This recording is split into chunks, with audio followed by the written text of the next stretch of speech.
are concrete barricades there. Maybe the sheriff will elaborate a little bit more on the road closures here in a minute.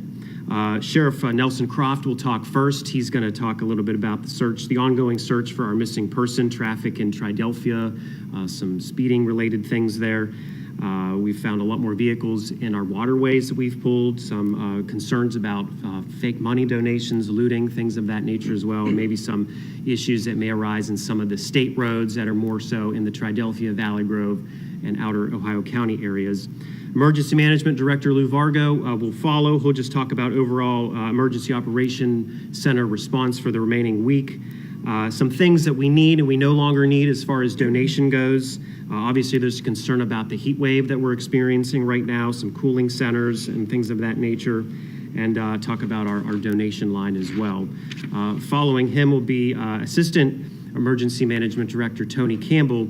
He'll talk a little bit more about FEMA that's going to be out and about that people may see. There's going to be a lot of field operations going on throughout Woodsdale, Elm Grove, Triadelphia, Valley Grove. Talk about some preliminary damage reports and obviously some questions regarding the National Guard. People that may obviously need their homes to be demolished and things of that nature. And also some questions regarding vehicles that were recovered and people that might have insurance questions and things of that nature. And then Triadelphia Fire Chief Dave Patterson will talk a little bit about what's going on in his community. And then Mayor Chad Klee in the Valley Grove will talk a little bit about some things going on out in Valley Grove. But I'll turn it over to Sheriff Nelson Croft. Thank you, Bill.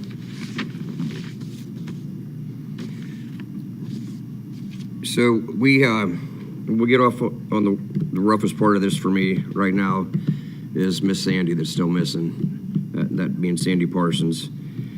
The search has been continuing. I've been in contact with her daughter every day. While we're praying for a miracle, we kind of know probably the outcome, the probable outcome. The family needs closure, and if anyone can help in searching the creek banks, I would appreciate that. We have drones up every day. Use your safety first. The creek's still flowing quick. There's a lot of debris, a lot of brush, and a lot of ways to get hurt, okay? And if you're going to do any searching, please wear a reflective vest. So in case you accidentally cross someone's property, they don't think you're trespassing and looking for scrap metal. The public's they're doing well, but they're starting to lose their patience with people driving through and gawking. Looting on here, I'll just go into that now. The best advice I can give you, please don't loot. And if you do loot and you get caught, pray it's one of my deputies and not the public, because you're not going to be handled well by the public losing their stuff. And I can't blame them. We found, as as Philip said, up to about 75 vehicles in the creeks. These are being removed through the West Virginia Conservation Agency, various tow companies. The WCA has made a contract with J&R Excavating to remove them. Lou will probably talk a little bit more about cleaning the creek banks up, or the creek bed up, to eliminate or help eliminate any more flooding. Corporal Matt Ronick has been working with the West Virginia Fusion Center. That is an intelligence-based agency that not a lot of people have heard of. It's a law enforcement-based agency that it deals with counterterrorism, fraud, anything criminal. We have had every GoFundMe or fundraiser that comes in, if they find them, they are looking at them and they're flagging ones that seem to be sketchy. So far, we have had, as of last night, 76 accounts that have been flagged with a total of $206,993 collected. If any of these cases are actually totally fraudulent, a lot of them, Corporal Ronick has called these people. He's been investigated. That's his full-time position right now at the sheriff's office. He's called them. Most of these people that he's called so far, they have meant well. They just don't have a good plan. They've been asked to help in another way and take their account down. If it is fraud, we'll be prosecuted as fraud to the fullest extent of the law.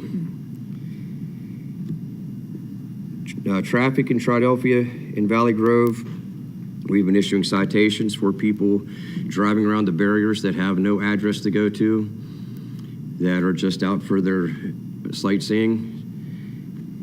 I hate to issue citations, but that's how it's going to be. These folks do not need you out there gawking at their tragedy. The speed limit is 40 on Philadelphia and Valley Grove, and Valley Grove actually 45. If you're going that speed limit, it's been determined that is way too fast for as many cleanup crew and first responders and rescue people we have out there. I spoke with Charlie Reynolds this morning at the DOH. We have agreed to put advisory speed limit signs at 25 miles per hour. We have signboards on the east end of the floodplain and on the west end, and our deputies will still be patrolling. As far as nighttime patrols, I still have deputies tonight coming from Boone County and Putnam County. They're on the way now. The chief deputy from Putnam County and the sheriff actually from Boone is coming. We appreciate the response we've had. Marshall County Sheriff Mike Dougherty is also sending deputies up tonight, and for the rest of the week, we have deputies coming from Wood, Jackson, and Cabell still. We'll be in the area as long as this takes until the thievery stops, until we get things cleaned up. And that's really all that I have at this time. If you see any vehicles in the creeks, please call us. If you see anything that you find suspicious, call us. We had an odor investigation that I responded to on Saturday. It turned out to be a rodent. We don't mind. Please call. I don't care. Everyone knows what we're talking about. If you smell something, we normally don't have to say that. If you see something, say something. But unfortunately, in this case, please call us. We'll check it out. That's all I have. Thank you. Thanks, Nelson. As the sheriff did say, one of our prime objectives is to find our missing person. What he didn't say was he knew the family. I can assure you that we are not stopping our efforts. We're not going to rest until we get closure to that family. But for the county-wise, the state of emergency here in the city, the county, and the governor's declaration for a Hyde County state emergency remains in effect. I could tell you that the governor has issued statements and primary damage assessments to FEMA, and which will go to the president. And Tony's going to update you on the Small Business Administration and FEMA primary damage assessment coming in. But why that's important to you, that's the step that gets us closer to the hopes of getting a presidential declaration. So the Emergency Operations Center here will remain in partial activation. The State Emergency Operations Center is in partial activation, and we have conference calls at 3 o'clock every day just for updates, so they have all the information that they could pass on to the governor. We also have area command posts set up, one at the Valley Grove Fire Station, one at the Philadelphia Fire Station, with the chiefs will talk to you and the mayor will talk to you about, and we also have an area command separate supporting the public service district in restoring water and sewage throughout the county in the rural areas outside of the city. In support of that, we have 2 points of distribution for families, not only at the fire stations, but at the Philadelphia Methodist Church. So supplies are still being handled. Our storage facility at Wheeling University and West Bank Arena, I could tell you the outpouring of supplies from all over the country, from different states. It's just overwhelming to see the glove and the compassion people have with the information and equipment and supplies they're sending us, to the point that right now we have more water and clothes that we need. We really don't need a lot of paper towels or sanitation or sanitizers and hand tools, but looking at our storage facilities, we do need additional fans, dehumidifiers, fly strips for obvious reasons in this heat, batteries, bug sprays, hoses, and nozzles.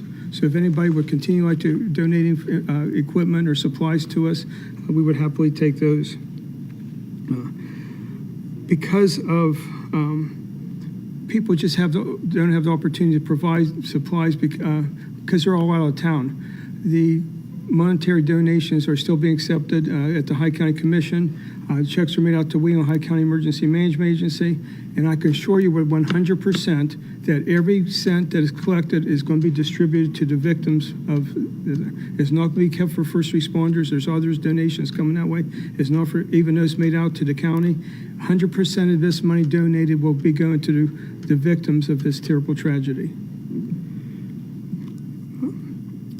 Also, in addition to our recovery from this event, it's 98 degrees outside.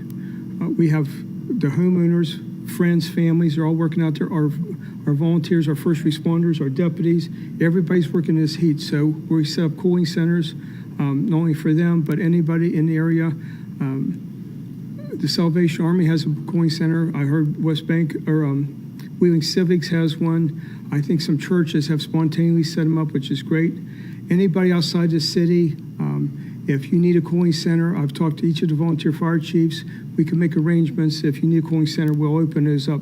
Obviously, Valley Grove and Triadelphia is working in this disaster recovery, but the other fire departments, we could get those manned if you do need it. And lastly, the donation line, we were using the 7109. That's kind of, the calls aren't coming in like that. So we're in the process of moving those calls to 211. So anybody who needs information on that, where to donate supplies or where to get more supplies, those phones will be answered by 211. If that hasn't been in place, you could also call the Emergency Operations Center at 304-234-3756. And I believe that's it. I'll turn it over to Tony to update you on the current. Okay, my job is for the good news. And I think this is really good news for the residents of both Triadelphia and Valley Grove. FEMA's here, okay? That's a big deal. I know everybody's been waiting for that. I want to stress to you that if FEMA comes to your house, that they have ID with them. If you're unsure, ask them for ID, they will provide it to you. So that's a good thing. The other thing is I'm proud of what our citizens have done. To this point, we have had over 870 of those individual surveys done. Credit that to all the volunteers that went out and got their iPads and their iPhones and helped their neighbors get those done. Why is that a big deal? Because FEMA's here. FEMA now has boots on the ground. So what they do now is they do a preliminary damage assessment. It's okay that everybody had their surveys done, but they actually have to see it. So they'll be coming to the houses. They want to walk inside your house, see how much damage there is. Because when they do these assessments, the individuals that fill them out, they have different divisions on there, like destroyed or extensive damage or moderate damage or minimal damage or affected. Okay, so in their mind, they have that certain aspect for the damage that's done. Sometimes they're not right. Somebody might put down affected and it might be minimal. Minimal might be more than minimal. Or it could be the point where actually it's in a destroyed state, but they don't actually realize it. So they're great for doing that. The other aspect that they're sending here is to the Small Business Administration. There's a lot of businesses in Valley Grove and Triadelphia. They're mom and pop businesses that have been greatly affected by this. So the SBA is here and they're going to assist them with finances. That doesn't necessarily say that that's free money to them, but it certainly is at a reduced rate that they can get their businesses back up and running again. So we're looking forward to that as well. They have a list of all those. They have a list of people that have filled out their individual surveys. And please, if you did not do an individual survey and you can get to someone to let them know that you haven't, they can assist you with it still, or they can give those addresses to FEMA and get to you. Those who are in the outlying areas of Valley Grove and Triadelphia, we haven't forgotten you. They'll be coming to see you too. It's a little bit more difficult for them to get to certain areas where the bridges are washed out or the roads are in poor condition, but they're going to make their way to you somewhere or another. If they don't come to your house specifically today or tomorrow or the next day, that doesn't mean that they don't see you. They don't know that you have a problem, but they can't see everyone in these next few days. When FEMA is activated, if the declaration is declared, that's when they'll send out larger teams. They'll have you come to an area where you fill out your applications, get your pictures from you if you have them, if they haven't seen them already, or if they need to go to your site, they will go to your site. So that's good for you. The other thing is National Guard, and I'm sure, Mayor, you can attest to this, and you can attest to this too, Chief Patterson, that they've been working diligently in both areas. They've been doing a great job. One of the things that they said is people are coming up to them and asking them to tear down their houses because they're extremely damaged. Listen, they can't do that. Number one, it's dangerous for them. Number two, liability-wise, if you have insurance and you tear that house down, your insurance is liable not to cover it. So we don't want that to happen to you. The other thing is when FEMA comes in, they like to see that there's a structure there, what's left, so they can make their determination of how much damage is there as well. There are some contractors going around, I understand, and say they will assist you tearing your house down for free or for a minimal charge. Please wait, okay? We'll get to you eventually, or they'll get to you eventually, but just don't do it right now. It's not the right time to do it. The last thing that I'd like to talk about, too, is there was a post, I believe, that was put up on Facebook that Middle Creek Garage was charging to have vehicles released that were towed from the floodwaters. Talking to Middle Creek, they said that is not their policy. If that happened to you, please contact them. Obviously, whoever told you that was misinformed. There will be no charge, and if you were charged, they will reimburse you. At this time, I'd like to introduce Chief Patterson. He's going to talk to you a little bit about his community. He's going to be followed up by the mayor of Valley Grove. Mr. Klee, he's going to do a little bit of the same. Let's talk about town of Triadelphia. So we've been working hand in hand with the National Guard for the cleanups. I got crews out with small equipment going ahead of the guard. We got to coincide with them every night. We have a meeting and we have a game plan by morning what we're going to do. I've got my guys going out with our volunteers with their excavators and their skid steers going ahead, getting all the debris moved from behind the houses out to the main road so the guard can load them. We are concentrating in the pickle patch today. If anybody knows where that's on the lower east end behind the Clark station. Littman has donated, the company that's does the water lines, they've donated 3 end loaders, and that has helped tremendously with getting this product moved out of there, getting all this junk moved out. So we moved the guard equipment, has got moved more east. So we moved more toward Valley Grove way, but we've still got a lot of cleanup along Route 40. Primarily tomorrow, we're gonna be hitting Wickman Avenue, and in that area this evening, I think they're gonna hit along National Road around Blythe's Tire. That's where that one lane road is, so we're gonna have to use some caution in that area when people are driving. Also, we have there's one of them cooling stations they brought into, it is at the Triadelphia Community Center where the guard is stationed. They brought that in for the guard and anybody else needs to use it. I also know, what else was there today? I was down there, Red Cross does have some clothing and some supplies also there at the community center. I did not know that till the other day. And like I said, the cleanup efforts, if you drive through the community day and you knew anything about what happened here, I mean, it has tremendously been cleaned up and it's 100% coming along. So with our guys, the volunteers we got out in Triadelphia right now, I know the guard with the meeting with them, they saying what we've done in 3 days, they would have been 2 weeks without the help of this community. This community's come together.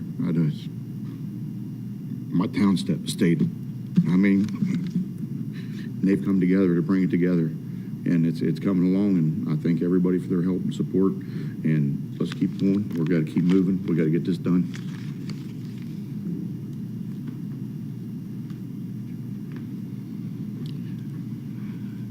I'm Chad Klee, the mayor of Valley Grove. I would just like to start out with thanking everybody who has pitched in and helped and donated their time, their equipment. It's been unbelievable what has happened since last Saturday night, Sunday morning, when we came to this disaster, and then people just showed up out of the blue with their own equipment, using their own diesel fuel, just asking, what can I do? What can I do to help? It's been overwhelming. And again, I want to thank everybody who's volunteering. There's people at the fire department every day. There's just people calling. There's companies calling. Just a huge thank you to everybody. And I'd like to just, as Dave said, we're working with the National Guard every day. 5 o'clock, we have a meeting. We kind of figure out where they are, where we are. In Valley Grove, we've got all the debris pushed out onto Route 40 so they can just make one straight path right down through. They're going as fast as they can. It's been great. It's really sped them up a lot with us having that out there. We have plenty of supplies at the fire department, at the Village of Valley Grove Fire Department. It is full of everything you need. I mean, it really is a lot of stuff still there. We still have, a lot of people there helping with foods coming in. Everything's been great. Other than that, I just, with the communities of Philadelphia and Valley Grove working together, we're always seeing what's going on, how we can help one another. I just want to give out a huge thank you to everybody. Thanks, Chad. Does anybody have any questions? So we've been getting reports of price gouging. Can you speak to that? I can, but it's probably better if the sheriff would do it. So what are we speaking of here, sir? Specifically from towing companies, have there been reports of price gouging? There have been reports put out there on Facebook. Unfortunately, we do not regulate the towing companies. The state actually deregulated a lot of that early on, but as Lou said, if they say they're not charging, then I'm going to have to go with that until we find out otherwise. But I have heard that rumor as well, and not just one tow company. If I can speak to it real quick, the rumors on Facebook have just gotten to the point of ridiculous, and I have people asking me why we're hiding the amount of fatalities. And, they claim to have people that have worked the hospital that are finding dozens of bodies coming in at once, and that simply is not true. And there's no call for that in this tragedy. We have 8 that we've confirmed deceased. We have 1 that's missing. Now, is there a possibility that someone was coming through and we'll find another body or 2? Yes, that's going to be the possibility. But as of now, we have no reason to hide the amount of deaths we've had that would actually go against our recovery efforts and our FEMA efforts in getting the federal declaration. That's all I have. Yeah, I heard that also too. Like I spoke earlier, I've seen communities come together like never before. I've seen this country come together like never before, getting supplies from everything else. There's wonderful people out there who are supporting us, and there's a shame there's a couple people with these false accusations and things. It's like Tony said, if somebody thinks they were misquoted a price or billed a price, call that towing company. Middle Creek said, we've been working around the clock. These first responders, these towing companies have too. If somebody made a clerical error in their billing and you don't think it's right, call that towing company, and they said they will correct it. These towing companies, just like our first responders, I've been here since minute 1 of this event, and I've seen them come out at our command post and say, I'm here with 2 rotators. We're here for you. What do we need? They've come out and volunteered just like everybody else. These towing companies, 75 cars they've removed working with our swift water teams. They've done just an exceptional work. For false accusations and things. But if it was, like Middle Creek said, if they made a mistake, they'll take care of it. Just to clarify, FEMA, to unlock the money for FEMA assistance, requires a presidential declaration. However, Correct. FEMA representatives are in town, they're aware, that's a good sign. As I spoke before, here's what happens. At the beginning, Mr. Heron declared a state of emergency in the city. It basically says that this disaster is more than they can handle. I immediately took it to Zach Abraham, who declared that for the county. And then we took it to the governor. This is the Thomas Stafford Act, and this is the STEP Center. And now we're getting information to the president. And before he declares that, now FEMA is here. When we say FEMA is here, as Tony said, this is their preliminary damage assessment. FEMA is now looking at our numbers and say, Mr. President, they're right. They have this, and they're going to clarify that. And then that's what he bases his information on, his declaration on. FEMA here doesn't mean that we're ready for individuals to come and apply for assistance. This is the next step in the Thomas Stafford Act that will get the information to the president, then he'll make that decision. So, yeah. But again, why it's so important, as Tony said, is this is one step closer to get a declaration. And we're praying every day that, but it's a time process. We have 29 homes, 100 and some majorly damaged. They have to look at all those. So it's not going to be, they're here today and gone tomorrow. They're going to be here for a couple of days. It's a slow process, but it's well worth it when we get it, because a lot of these families have been devastated. Anything we could get from the federal government to replace their homes, their clothing and everything is going to be, it's going to help them.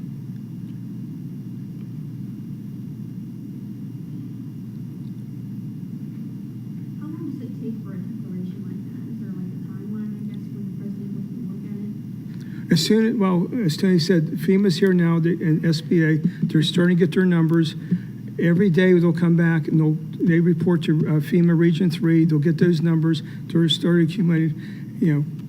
It may, they might say, oh, those guys are right. This house was destroyed. That might meet the criteria. Maybe he'll do it today.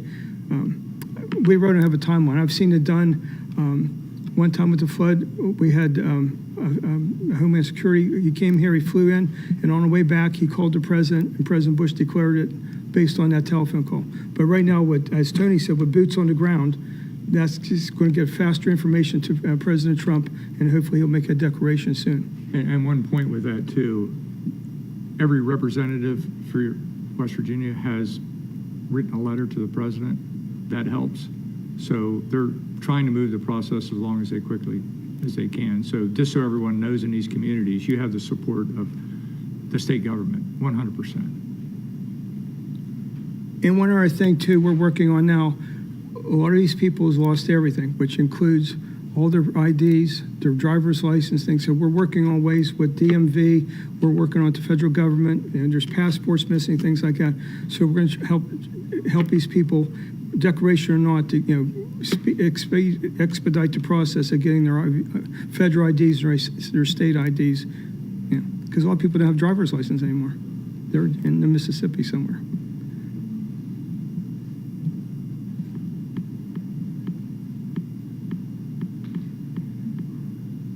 Thank you, everybody. Thank you. And Philip will keep you up with any additional information.